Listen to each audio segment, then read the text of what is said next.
Hey guys, welcome back. My name's and this week I'm recreating the hyper zoom transition you see in Benn TK Vlogs.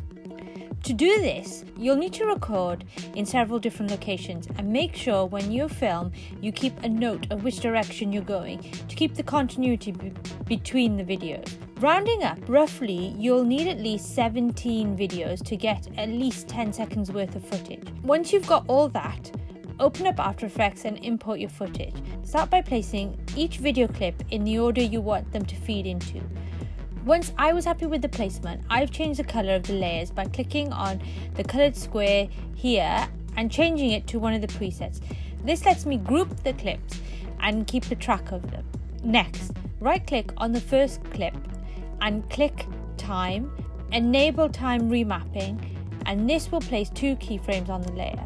First, go to the end of the clip and if there's not a keyframe there, insert a keyframe by clicking here and remove the old one. First, go to the end of the clip and insert a new keyframe by clicking here and then remove any old ones. Then using this new keyframe, drag it closer to the beginning of the clip. This here is changing the speed of the clip and speeding it up. The closer you are to the beginning, the faster it will run. Don't forget to clip the end of the clip to above this keyframe, otherwise you'll be left with a still frame at the end. Repeat this over the next few layers.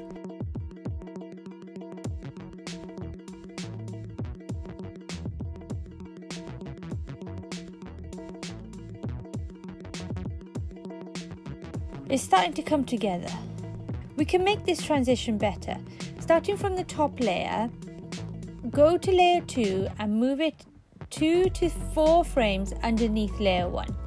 Click on the top layer and hit T on the keyboard, which will bring up the opacity. Make sure your timeline is at the beginning of layer 2. Click on the stopwatch of the opacity to activate the keyframes. Make sure at this point it's 100%. Move to the end of the clip on the first layer and reduce this down to 0. This will give it a gradual but quick change between the clips. Copy this method over the remaining layers.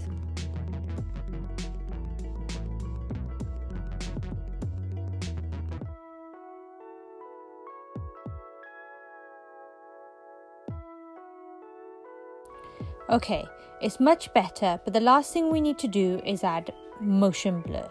Now, you can activate the motion blur on individual layers here and then the comp as a whole here. But there's a better way. Rather than doing individually, right click on the comp and add adjustment layer. From there, go to the Effects and Presets panel and type Motion Blur. Drag and drop CC Force Motion Blur onto this layer. By default, it'll come with the value 8, but I know for this effect I'll need 25, so I'm going to change it. And you're done! Once it was completed, I did notice I need to go back and retime some of the clips to make them go faster. So you'll need a bit of an adjustment here and there. As always guys, thank you for everything.